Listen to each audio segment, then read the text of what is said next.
This is Dave Moss of the Unfunded List, and I'm pleased to bring you the Open Door Philanthropy Podcast. I hope you enjoy it. Today, I've been invited to New York City to visit the apartment of Elizabeth McCormack. I've never met her before, but I have heard of her. She has advised some of the most prolific philanthropies in existence. She served on the boards of MacArthur Foundation and Atlantic Philanthropies, and for years had the ear of the Rockefellers. As I ride up to New York City on the Acela train, I ponder what her life must have been like. She was a nun, a teacher, a college president, a wife, and an advisor to John D. Rockefeller III. There's a joke in there somewhere. A college president, a philanthropist, a Jewish man's wife, and a nun walk into a bar, and then she sits down in one seat. To learn more about her, I utilize Amtrak's complimentary wireless internet and Google her name. Elizabeth McCormack has been an advisor to the Rockefeller family since 1988. She earned her BA at Manhattanville College and a PhD in philosophy at Fordham University. In her senior year at Manhattanville, Elizabeth joined the Order of the Sacred Heart and soon began teaching at its schools, Kenwood in Albany and then later in Greenwich. In 1962, she became dean at Manhattanville. Appointed president in 1966, she led its transformation from an elite Catholic women's institution into a non-denominational co-ed college. After Manhattanville, she became director of the Rockefeller Philanthropy offices and remains a philanthropic advisor to members of the family. Among her many philanthropic endeavors, McCormack has chaired the Partnership for Palliative Care in New York since 2008, served as director of Atlantic Philanthropies since 1986, been a trustee to the Juilliard School of Music since 1997, and has been a member of the Council on Foreign Relations since 1975. That's a career to be envied for sure, and I will have no shortage of questions for this amazing woman. I really want to know what it's like to advise such formidable philanthropies.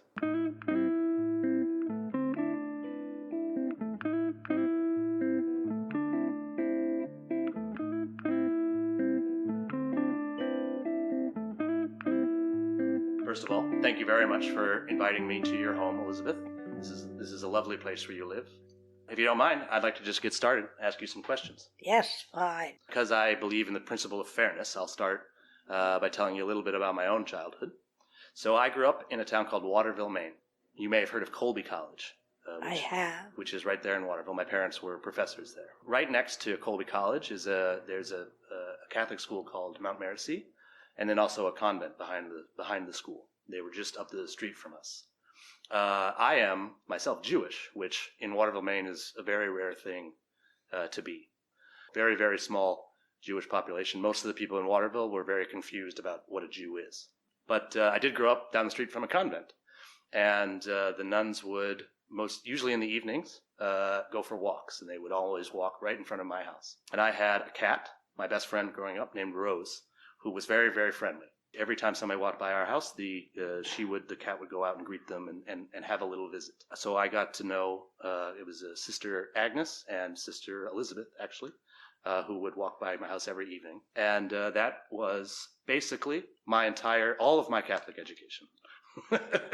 Were those conversations with those lovely ladies. I imagine you perhaps had a little bit more Catholic education in your upbringing. Could you tell me a little bit about your childhood? Where did you grow up?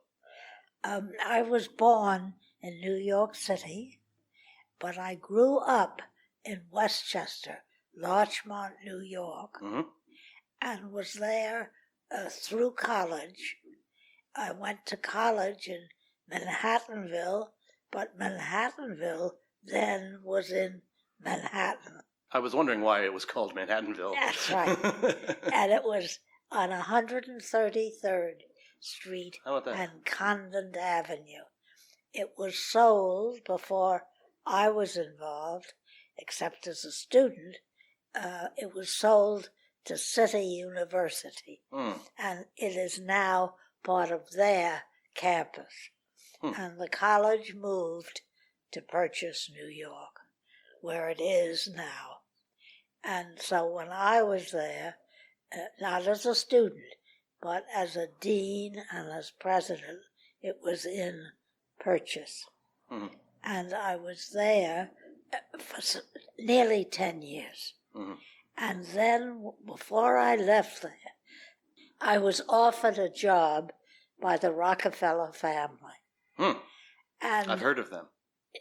I've heard of them now a lot. Yeah, I would think. And it was to work with the children of the Rockefeller brothers. Mm-hmm. That was John Rockefeller, David, Mm-hmm. the youngest, and then who died was Very recently. Very recently. And between John and David, there was Nelson, the governor, Mm-hmm. and Lawrence, a philanthropist, Mm-hmm. and another brother who never was in New York. Mm-hmm. I mean, he visited, but he was not in the office. Mm-hmm. So I really did not know him. But it was their children with whom I worked to teach them philanthropy, I guess. Mm-hmm. But I was with that family, and I'm still there. I'll go there after this. Thank you for making the time for me.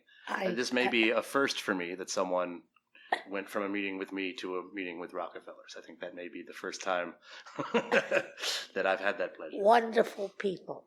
I have met, so there's a few that are my age. I've met Justin and Wyatt. They Justin and Wyatt. Yes. Very nice guys. Very nice guys. And involved in some causes that I've also been involved in. Now, you see, they are the cousins were the ones I went to work with. Mm-hmm. And it's the ones you know are their children. Mm-hmm. They seem to me to be quite thoughtful philanthropists, and so to the extent that that's the descendants of your teachings, thank you for doing that. But I'd like to talk a little bit more about before you met them, what you were like. You were saying you were born here in the city, and then how old were you when you moved to Larchmont? Very little. Very, very. So do you remember living in the city at all? In the city? Yeah. Yes. What are some of your early memories of well, living here? I loved the city right away, and I love living here now.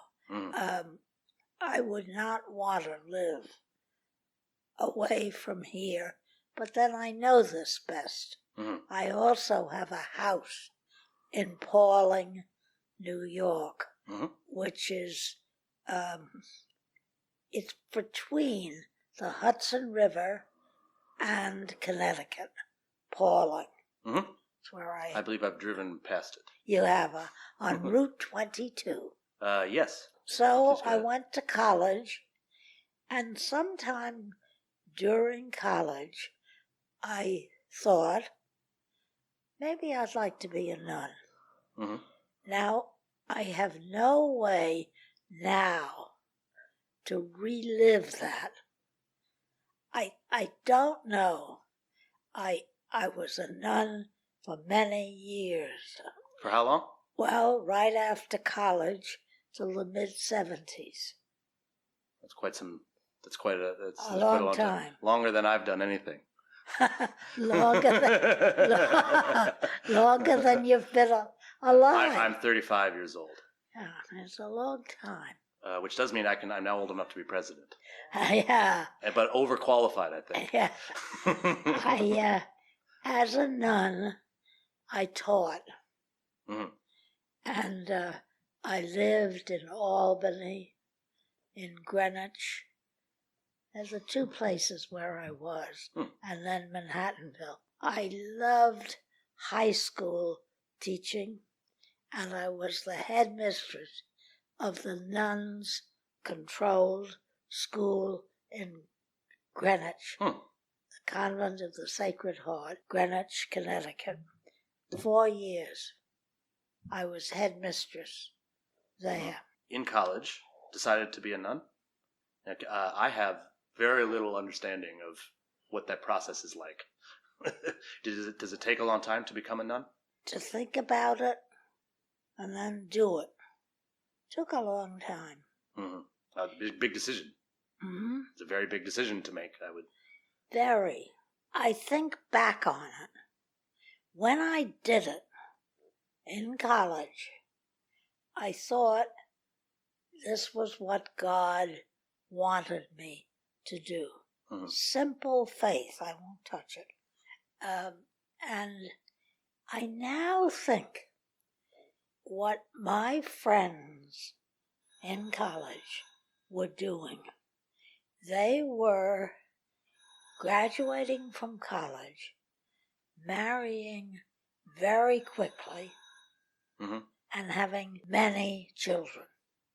And no more education, out of college, into marriage.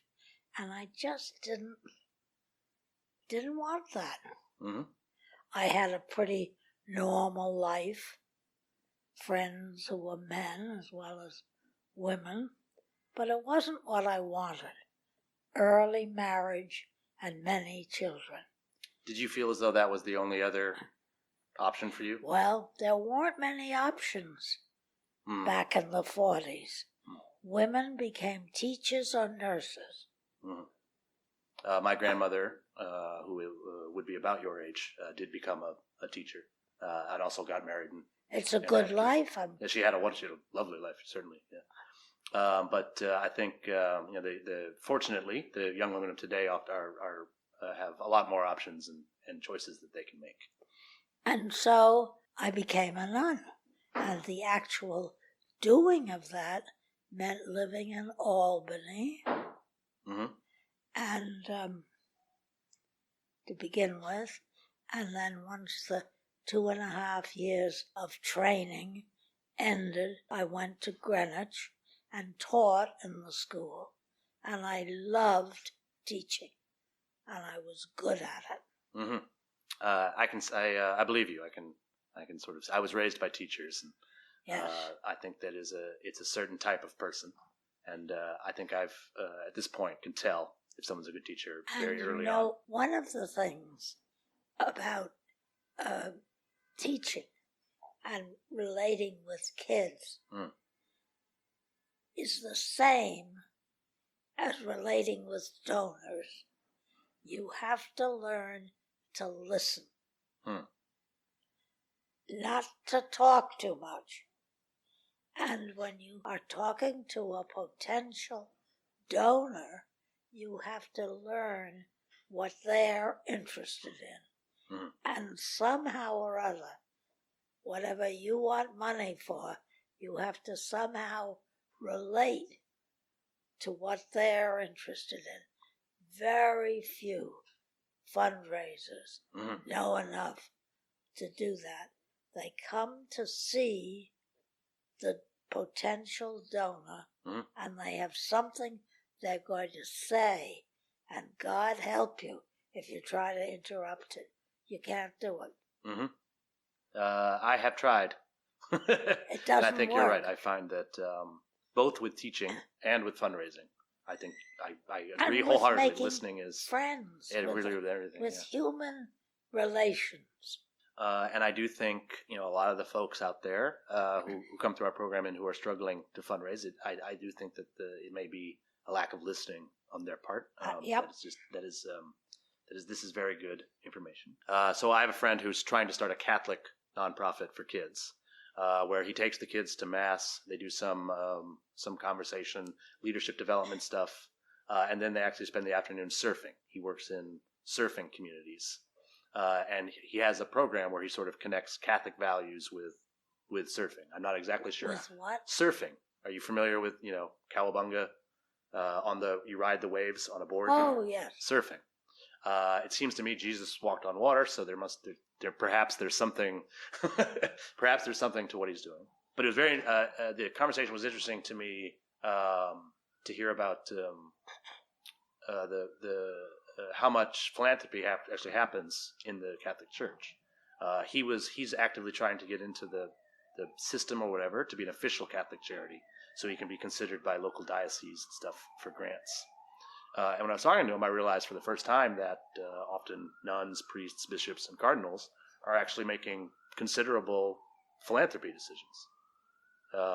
This is just something I've recently learned about. Those young ladies that were visiting with Rose, my cat, were later making large grants to local programs. I don't know. Did you have experience in philanthropy as a nun, or were you only teaching? Did I what? In your role as a nun inside the Catholic Church, were you involved in philanthropy? Not at all. But no. Are any of are some nuns? Well, I think depending on your role. Mm-hmm. Right. So you were assigned to be a teacher. When I was the president of a college, I was involved in raising money. Yes. I grew up on a campus. Sure. We had, so when I was a kid, it was President Cotter, and I remember when he retired, and then a man who you may have met named Bro Adams took over. I knew of him. As president. He's now president of the National Endowment for Humanities. Which may be close now. That may not have been the best career. Well, I mean, if someone offered me to be the chairman of the National Endowment, I'd take that job too. But being president of Colby's a fun job too. Yes. But I am aware, and I also, my best friend was a young man named Bert Helm. One of my best friends growing up, and his father was the vice president at Colby, but then became president of Muhlenberg College, and is now interim president at UMass Dartmouth or something of that sort. He also, Randy is his name, Randy Helm, is on a committee. He reviews grants for MacArthur and some other things. And I suspect I know the answer to this question, but there seems to be a lot of overlap between academia and philanthropy. A lot of the people who run programs at the big foundations used to be professors or college presidents. You used to be a college president. Is that just that being a college president is fundraising? And so you learn a lot? There's a lot of fundraising in being a college president. Mm-hmm. People who have that experience raising money on a college are going to know just all the ins and outs. And some of them are good, and some of them are not. Mm-hmm. Currently, and somewhat unfortunately, the legal drinking age has become an incredible thorn in their side. The age was not 21 when you were president. No. I forget what it was, but it was not a problem. How do you mean? Was there no drinking on? No drinking. Not at all. There just wasn't. I'm sure there was some, but there was no legal drinking. Mm-hmm. On the interview I watched with you, he asked about your mentors, and you mentioned someone named Mother Elizabeth Kavanaugh. Yes. But that was it. You just said her name. I was wondering, could you tell me about Mother Elizabeth Kavanaugh? She taught me in high school, and she was a very attractive, very smart young nun, and became my friend, and a kind of model. She was fun, she was intelligent, I admired her and trusted her, and she became an advisor. Now, she never raised the question, wouldn't you like to become a nun? Never. But when I was thinking about it, I talked to her about it, and she was encouraging. And the other mentor that you mentioned in that interview was, you've already mentioned on this, John D. Rockefeller III. I think a lot of people would be interested to hear about your experience meeting him. How did you come to work for him? You were the president and they approached you, or? I worked in the Rockefeller office, which I still do, the family office. It was 30 Rockefeller Plaza. It now is 1 Rockefeller Plaza because 30 had to be all renovated for modern technology. So they moved to a more modern office across the street, and I'm there. 1 Rockefeller Plaza. He was the oldest brother, very interesting man, shy, smart, nice to me, and he was the one I asked immediately when I got the job. Now, I have many opportunities because I've been a college president. I have opportunities to be on nonprofit boards, to be on foundation boards, and to be on corporate boards. Now, I would like from you authorization to do that and be on boards without getting authorization for every one of them, but never taking so much time that I neglect my work here. And he gave me that permission. So I never just did the Rockefeller work, which was a big help because it's working for one family, even a very prominent one, is limiting. And so I got to know him. Now, 4 years after I went there, he died in a car accident. And on his way from home to 30 Rock, he died. So then the one I knew best was Lawrence Rockefeller, a somewhat younger brother. They're all dead now. This will happen. That'll happen. The time passes. Yeah, and I'm very old. So, 95, most people are gone that were your contemporaries. And they were older than I was. David just passed, I believe. I believe I read he was 103. One or two. That's a lot. I hope I get that many years. So, what I'm particularly interested in, you said several things there that I'm interested in, being limiting to work for just one family. One of the things that I assumed incorrectly when I started out as a philanthropist is that the big major philanthropists spoke to each other often and collaborated with each other on what they were doing. So you were involved. Correct me if I'm wrong, but Atlantic Philanthropies, MacArthur, the Rockefeller Philanthropies. Having been, being able to be on the inside of all three of those things, were you able to, was there some communication between those entities? Yes. There is? And I think,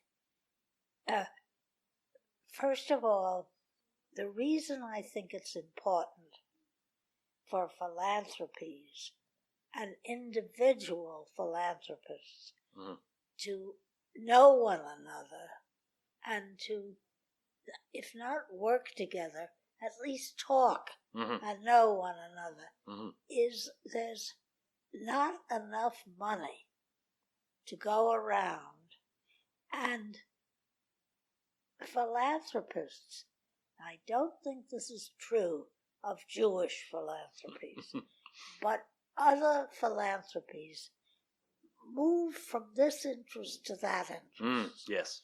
And they leave an area when it still has great needs because they're bored.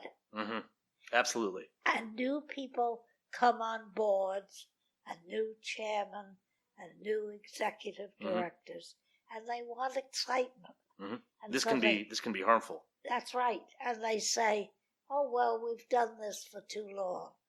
That's a huge mistake because it's not done. You're not finished. You have not solved this problem. Yes. I think a lot of the philanthropists out there want to be what they want is to be relevant. Right? They want people to write positive news stories about them, or when they go to cocktail parties, they want everybody to know that they are generous, effective philanthropists. And so they go after exciting new things. They try something thinking that it'll make a big splash. It doesn't work, and they back out of it, which may be because they don't know how to do it. It's the other thing I I'm very focused on. I'll tell you what happened recently. I have been on the board of a program, Asian Cultural Council, which was part of John D. Rockefeller's foundation. Mm-hmm. He died in a car crash, and a couple of us kept it going, and we raised about $30 million to keep this going. I now am no longer chairman, and a month ago was my birthday. Happy birthday. Thank you. I was 95. 95. I would have guessed 29. You had it all wrong. And someone on the board said, let's do what Elizabeth was always interested in working with Rockefellers. Give to general operating expenses. Mm-hmm. This is hard to raise money for. Yes, it is. It's not romantic. You'd rather give to a program. Mm-hmm. So they decided to raise $10 million for the Asian Cultural Council for general operating expenses, and they did it. A lot of the unfunded that send me proposals are struggling with.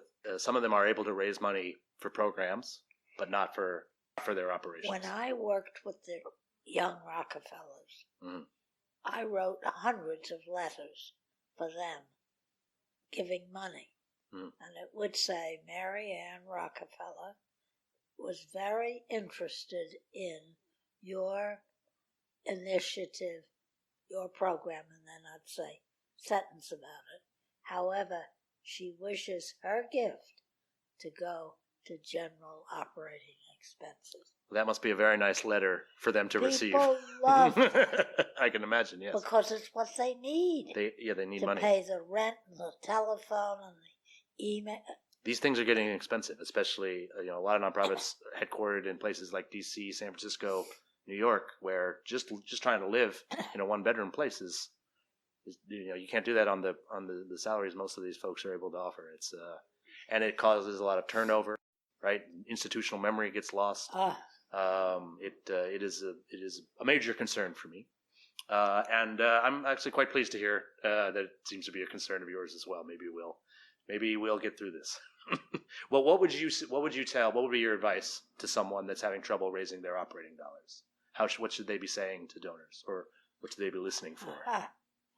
Well, I believe if you're raising money, first of all, when you're part of a small operating, a foundation, not a foundation, a program, mm-hmm. and you need to raise money. Well, you make appointments. You've got to find out what the interests are of the person you're talking to. And most people I've met now, many people looking for money, mm-hmm. and they talk too much. They come with a speech mm-hmm. About that. Mm-hmm. Perfectly prepared. Perfectly, and you cannot interrupt them because it's there. Mm-hmm. One day, and this is a good example, one day I was meeting with Lawrence Rockefeller, and he had an appointment with a university. And I said, I always did this with him, your appointment is coming, goodbye. And he said, no, stay. This university is going to ask me to fund a building named for my brother, Governor Rockefeller, and I'm not going to do it. Mm-hmm. But I would give them money for financial aid. They come, they spread out a plan for the building, mm-hmm. the whole thing. 3 times I say, let's talk a little bit about financial aid. No mm-hmm. changing them. Mm-hmm. They leave, and he says, Elizabeth, nice try. And I said, now, how could they possibly have missed that? Because if I hadn't heard it from you, I never could have said that. Mm-hmm. And he said, they're nervous when they come, mm-hmm. and they have a speech. Yep. And there's no changing them. Mm-hmm. Now, he was a wonderful philanthropist. I said, what are you going to do? Well, he said, it's a good university, and I'm not going to penalize them for the fact that their fundraisers mm-hmm. don't know how to listen. I'm going to give them the money for the financial aid, which was never mentioned. Mm-hmm. I've worked in fundraising offices where, sometimes my boss told me, this is what you have to go and pitch. This is what we're raising money for. You don't necessarily have the option to pivot out there. And a lot of it is, I'm also an actor. I'm not a terribly good actor. As I mentioned, I did not get into Juilliard. But I do know how to prepare. I do know how to learn my lines, learn my blocking, go up there and do my performance. If someone in the audience were to then say, well, please do a play about financial aid instead, I'm not interested in this performance, I really wouldn't be able to change tack. So I can kind of understand. But also I've had to make decisions about grants and had to listen to fundraisers that only have this one thing that they're talking about. And it can be very difficult. I think you're right. The solution is listening. Nervous. Listening. Well, obviously they're nervous. You're asking for money, but listen. And I think the listening can happen on both sides. I think there are probably also philanthropists that could use to listen more. Sounds like Lawrence was very thoughtful about that. Well, he was very generous. Mm-hmm. Yes, this was the one of the things that I think most people know about the Rockefellers. Did you ever have a time when where you disagreed with one or several Rockefellers about where funds should go? Well, I had as a principle, I never tried to sell to them mm-hmm. my interests. Mm-hmm. That must be difficult. Very difficult. And now and then someone would say, what would you do if this were your money? I'd say, well, and then I'd tell them, mm-hmm. but it isn't my money. Mm-hmm. On the other hand, if I thought their giving money was a mistake, that they shouldn't be giving, mm-hmm. as they were thinking, I would tell them that. And usually, the reason is that the person running the organization is not good at the job. Mm-hmm. And no matter how important the organization is, it's got to be well run or your money is wasted. It's very easy to waste money. But easier than to make it. Yeah, much easier. I may waste some money later today. So I have a somewhat long question. So okay. I hope you're comfortable. So the one of the things that's true about the Rockefellers is that not only great philanthropists, but also, as you've mentioned, several of them have engaged in public service. Nelson was governor of New York. I believe there was a lieutenant governor of Arkansas in the mix. And I've actually met Jay Rockefeller, who was a Senator Rockefeller. I went to some hearings and stuff on some issues I cared about, and got a chance to speak with him once. I think it's very interesting to think about a large philanthropic family that also has members getting directly involved in public policy. Then today, considerably more common. There are there's folks on both sides of the aisle that are generous philanthropists, but also trying to move public policy forward. Here in New York, Bloomberg was mayor. You can't get a soda over a certain size now, right? Which was a combination of him being mayor and also philanthropy that he was pushing. Right? There's George Soros. I used to work for a guy named Jonathan Lewis, whose father was Peter Lewis. Big donors, and one of the causes the two, when I was working for them, the two main focuses were marijuana legalization and gay marriage, making that an option. And this was 2006, I was working there, and those seemed like pipe dreams. Those are never going to happen. Never going to happen in my lifetime. Right now, in DC, I can, if I want. I'm not interested. But if I want, I could grow marijuana plants, and we could have all the marijuana we want there. It's perfectly legal. And you can also, I can marry anybody that I choose. And that's because not just supporting charities, but trying to affect public policy. And of course, there's folks on the right doing that as well. Koch brothers. In the Jewish community, we have a guy named Sheldon Adelson, who is troubled. I would say. I'm trying to be nicer about how I talk about philanthropists I don't agree with, but I think some of the decisions he makes are a little misguided, and they're all around. For him, he wants the embassy in Israel to be in Jerusalem instead of Tel Aviv. He's willing to spend $500 million upending our electoral system to make that happen. I think the Rockefellers did a better job of marrying these things. As I mentioned, long question. I'm wrapping up now. Can you talk to me a little bit about how you balanced out like public policy stuff with more traditional philanthropy things?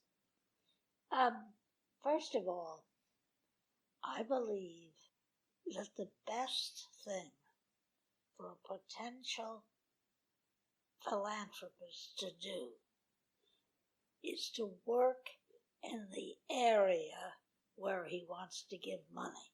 Mm-hmm. Because he'll learn. I think if you really want to bring about change, one of the things, if you have the temperament that you can, you should somehow work in government. Because government does bring about change. Mm-hmm. Look what we're going through right now. Mm-hmm. Big change. Yes. Which some people believe in and some people don't. But Trump is doing more change than he ever could have in his real estate. Mm-hmm. That's certainly true. God help us. What do you, this but goes well into my next question. Going into politics is really hard. I mean, it's something that I never would have thought of. But if you have money and you're doing both things, giving money for good causes and working about bringing about change through being in politics, it's a good use of a life. What do you think about President Trump? Do you think he's doing a good job? Do you think there's any chance that he'll make positive change, the sort of change that you might like to see? We can always hope. So this is true, yes. I happen to think up to this moment it's a disaster. Mm-hmm. Because he doesn't know anything about government, mm-hmm. and he doesn't seem to know that, and therefore get some good advice. It's absolutely amazing that he was elected. Yes, I am still amazed. It was several months ago, and amazed. I have a moment every day, still every morning, where it occurs to me that happened again, and and you have to deal with it all over again every day. I find it very depressing. Mm-hmm. I mean, this thing yesterday with Comey. Mm-hmm. Just think of that. And he has no worry about lying. Now they're saying they're doing this because of what he did to Clinton. Yeah, I saw that. Does he think anyone will believe him? Well, it's amazing. Amazing is the word for it. Trump congratulated him for what he did to. Yeah. So. There was that old talk. How can you tell if a politician's lying? His lips are moving. And obviously that used to be an exaggeration. So you are, as I told you, you're my third guest, but you're and you're my second female guest, and this is my second female guest with a PhD. Which means it doesn't mean that PhD is. This is a podcast, so they can't see the gesture you're making, but she's a 0. She's indicating that the PhD didn't mean anything. What it means is you've got a lot of guts and a lot of the ability to see something through because it's a hard line. It takes a long time to get a PhD. Yes, and you particularly have to write the dissertation, and no one will help you. You have to do it. What was your dissertation on? I did the degree in British philosophy, and it was about a man called F.H. Bradley. What did he do? Very little. He was a great thinker at Oxford. And interesting. I had a wonderful professor at Fordham, and he never gave me back a term paper. And when I'd finished everything, oral exams, language, everything, and he said, I reread this weekend all the papers you wrote for me, and you think like F.H. Bradley. If you write on him, you will find it very easy. Well, I didn't find it very easy. It takes a lot of determination to finish it. And many people write after their names A, B, D. All but dissertation. Yes. And I always say, just write M.A. My mother got her PhD in French literature at Yale. My father was the mom comes from a fairly wealthy family. My father was well off, but he was the first person in his family to go to college and did his entire career at Michigan State, undergrad and everything else. And then even he was teaching there for a little bit afterwards. They met at a small college called Carthage College, which is in Kenosha. I've never been, but that's where they met each other. And then they were lucky to both get jobs at Colby College. It's a good college. Number 12. I was just reading ranked quite well. Just now retired. My mother was she finished her career at Duke as Director of North American Studies, which is quite the title. And Dad retired quite some time ago, so Mom publishes, but shorter articles and stuff. My father is an author, writes full-length books. And his last 2 have been about the history of golf in America. So they sell some copies. Nice. His first book was about a guy named Jedediah Morse. It would be okay if you've never heard of him. His son invented the Morse code. So obviously it's worth writing a book about this guy.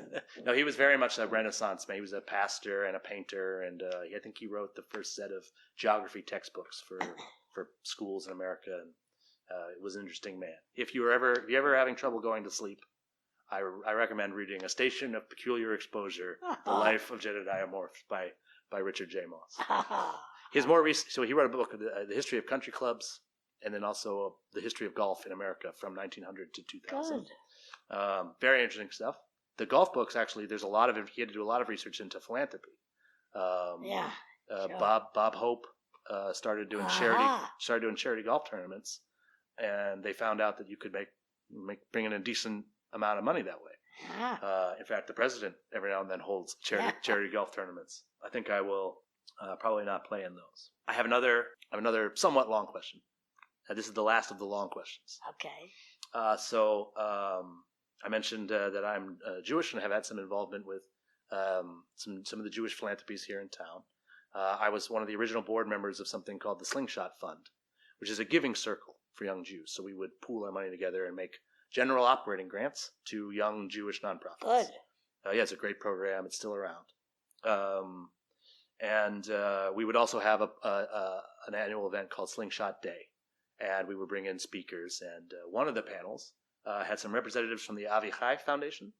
And then also there was Charles Bronfman and his donor advisor, whose name is Dr. Jeffrey Solomon. I don't know if you've ever had the chance to meet those gentlemen, but major philanthropists, the Bromptons from the Seagram's family.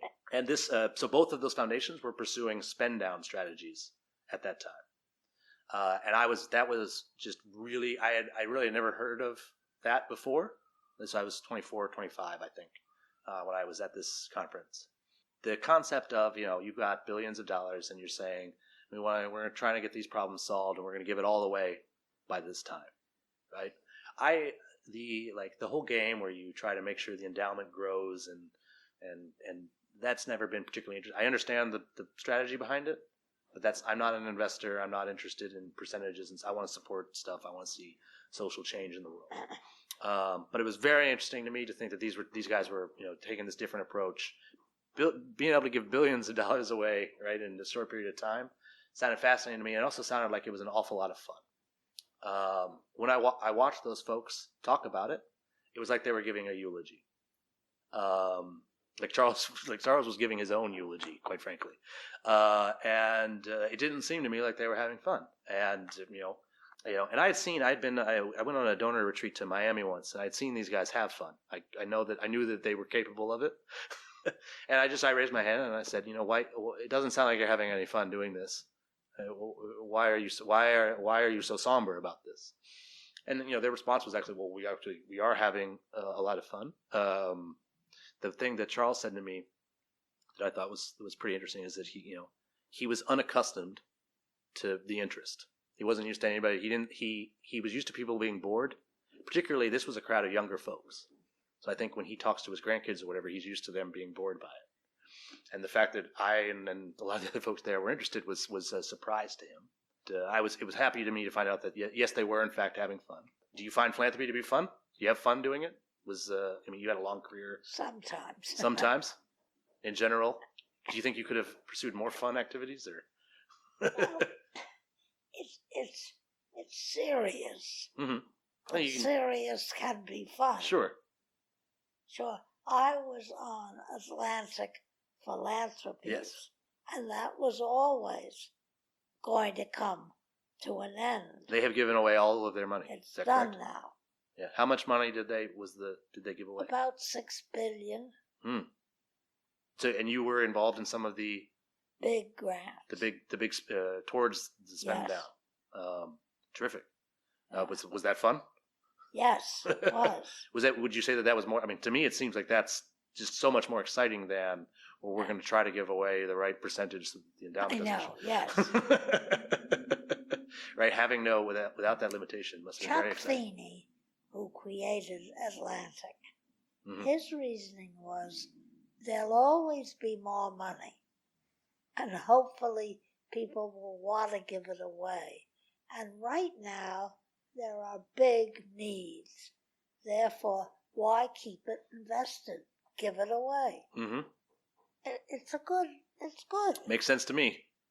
I don't like one of the. I mean, I'm.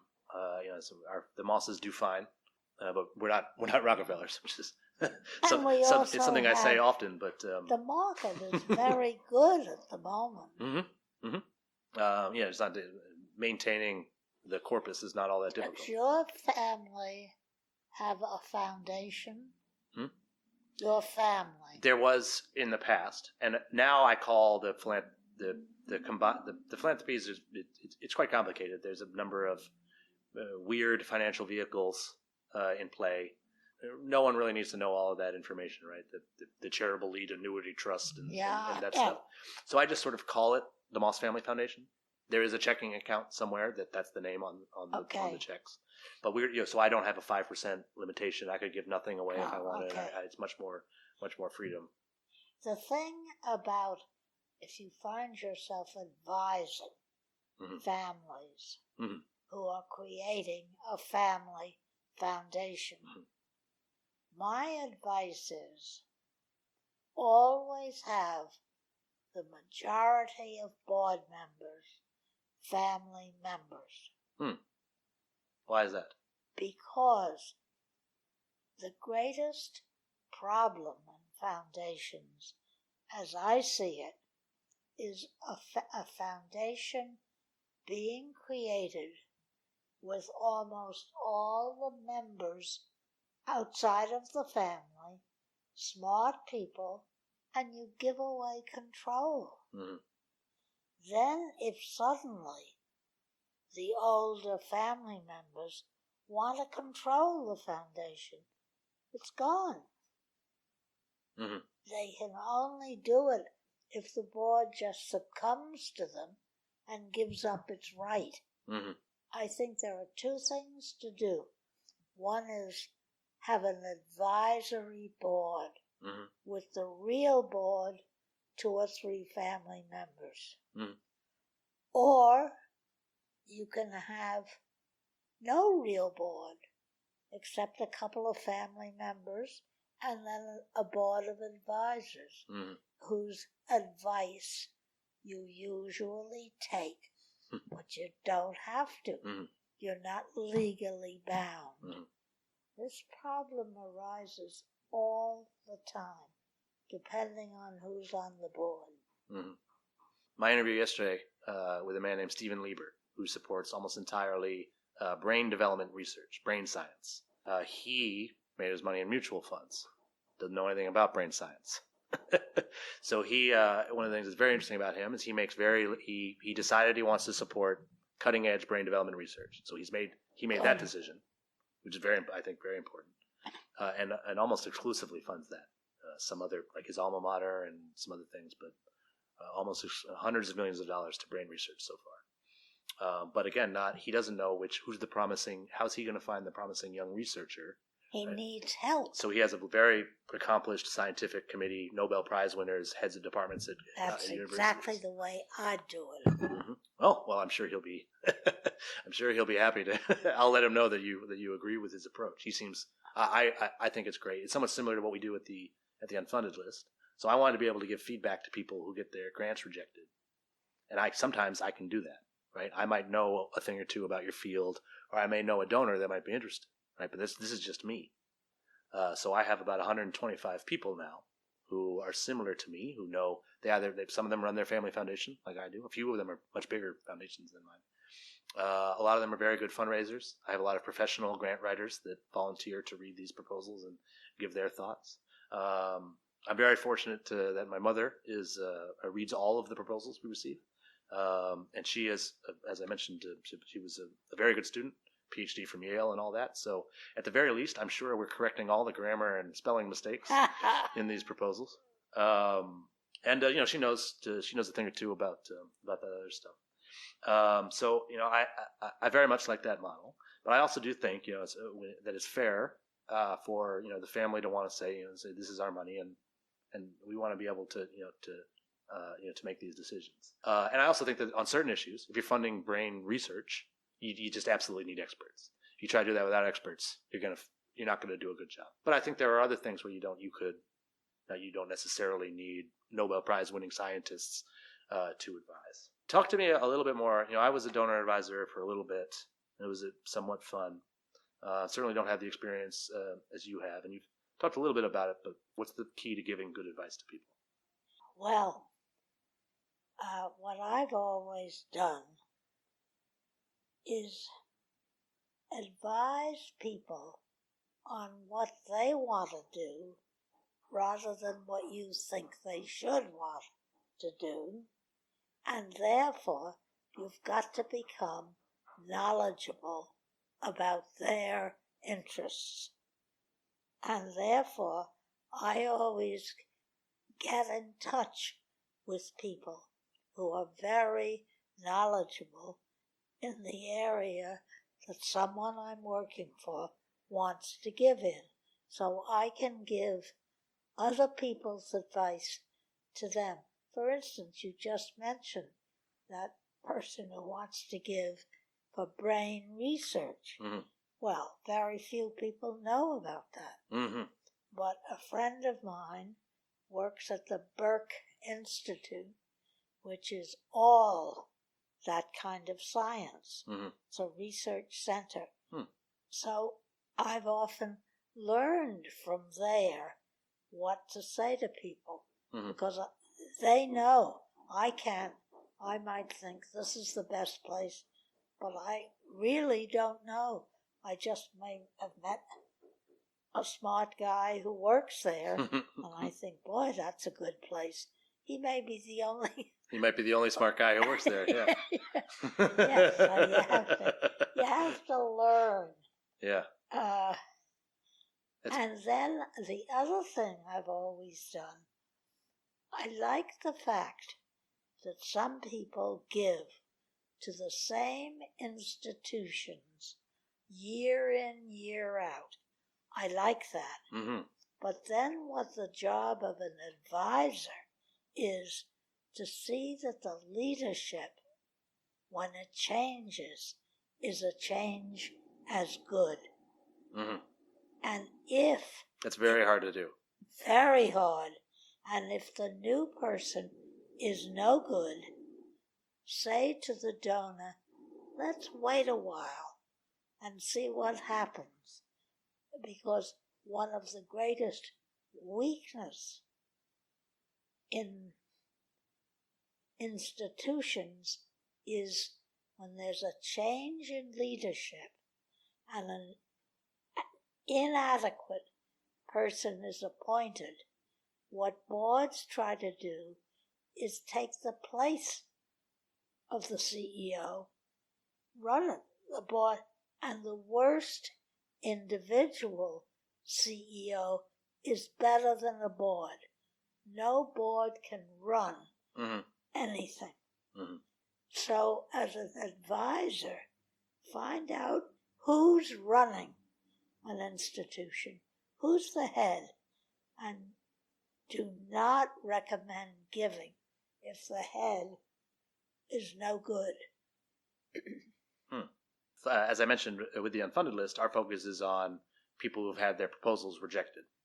And one of the questions I've been asking most of the philanthropists that I meet is, what do you do for folks once you decide not to fund them? Do you do anything at all? If the organization is doing what you believe in and doing it pretty well, I would keep in contact. Because first of all, a good proposal can come to you from a very inadequate institution. This is true. Who has a good proposal writer. Absolutely. So that the proposal, if they can't do that, they can't do much. But they maybe can do only that, and they shouldn't be given money. Have you ever declined to fund somebody but found some other way to help them? Yes. I'm very excited about I think the more philanthropists that do that, the more helpful we could be as a sector. I really believe that. First of all, if you you get proposals, whatever you give is not a lot of money compared to all that's being asked for. Therefore, there are some that the proposal indicates they don't know what they're doing. Therefore, you just write a nice goodbye. But if it's a proposal just shows not enough knowledge, sometimes seeing a person and talking to them is worth more than $25,000. Absolutely.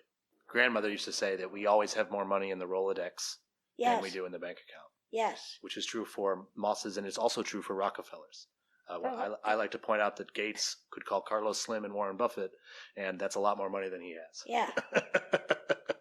I'm not exactly sure how often Gates does call. I think he probably talks to Buffett a lot, and I know they're doing a lot of partnership, and that's been a lot of good for folks. Do you know either of those gentlemen? I was on the board of United Healthcare, and Warren Buffett was a big shareholder. Yeah, I believe I've heard that, yeah. And so every year, the night before the annual meeting, we had a big dinner for our big holders of the stock, and Warren Buffett always came. I only know him in that way. Interesting. My hometown, Waterville, Right now, the biggest employer is Colby College, where my parents taught. But I think maybe when I was in high school or a little bit younger, the biggest employer was the Hathaway shirt plant. Good. Mostly because of ignorance and a lack of understanding, Warren Buffett would not be welcome in Waterville. I mean, they're all of the impression that he deliberately closed this factory and shipped the jobs to Mexico or something. And they were all basically just waiting for a con man to ask to come and say, we're going to open the mill back up. And they found one. That's one of the things that Trump has said. He'll bring manufacturing back to this country. That shirt factory is not opening back up. No place is, or most places aren't. But it's a good line because they want to hear it so bad. I mean, I know these people. They've 10, 20 years. They just want someone to say, I'm going to give you that good job back. And, if you are giving away a lot of money, one of the things that needs to be looked at is training, because all new jobs are going to be technology-based. Mm-hmm. And most of the people who've worked or are working in factories have to be taught. Yes, absolutely. But that's big money. Mm-hmm. In philanthropy, what do you think is the most exciting thing right now? In what? In the general field of philanthropy, what are you most excited about? Well, I don't know enough to know who is really thinking. Trump won because he said, I'm going to bring jobs back to America. Mm-hmm. What about philanthropy beginning to think, and this is MacArthur, for instance, of training people for new jobs? That's a huge need at the moment, because the jobs that underprepared people could do in factories. I was on Champion Paper Company board, and their factories were as big as a football field. Oh, considerably bigger than. I mean, we also have Scott Tissue Paper in Waterville. Huge, enormous, and the factory that made Chinette paper plates is there. Yeah, and it's so big. It's so big. Biggest building I've ever seen. And I'm looking up at. I can see the Chrysler Building, and I'm telling you that factory is. It's only one story, but it is much bigger than that. Goes on for seems like a mile. Making paper products, serious business. So, I don't know. Ford is now working on social justice. Mm-hmm. Very important. Mm-hmm. How do you do that? I don't know. If I find out, I'll tell you. I don't think he knows. I know him. Darren? I believe Darren Walker? I like him. Yeah, I've read some of his stuff. Since you mentioned him, that one thing he's said recently is he's going to work with the endowment, make that entirely impact investing. A lot of people are excited about that in the field. I'm not an investor myself, so and I know that a lot of the charities out there, they need grants. They don't need an investment. I think just as there are no perfect people, there are no perfect companies. Probably so. True. If you decide to put all your money only in perfect companies, they don't exist. Can't really argue with that. What's the biggest problem that you think today's philanthropists can realistically solve? I don't know. Can philanthropists solve problems? Social justice. You think that we could, in my generation, have a socially just society? Yes. I'd like to think that. How should I go about making that happen? You can't, even Ford can't really bring it off. That's true. So, not by themselves. But if the whole of philanthropy decided to do that. Yeah, I think that's true. Thank you very much Thank you for inviting me here. I hope you enjoyed the conversation I did. as much as I did. Do you ever come down to D.C.? I do. Do you? Well, I own my apartment down there called Moss Haven. You are welcome to stop by anytime. Thank you. Have you got a card? I have not. I have run out of them, but I will write down my information for Yes, you good. if you don't mind. And if you have a card, I'd love to have that. I have a card. We can keep you updated about our unfunded list activities and stuff. And what? My program, the Unfunded List. Let you know how we're doing with that. And good. Once this episode is up and online, give you the chance to listen to this one. I'll go get a card and the other.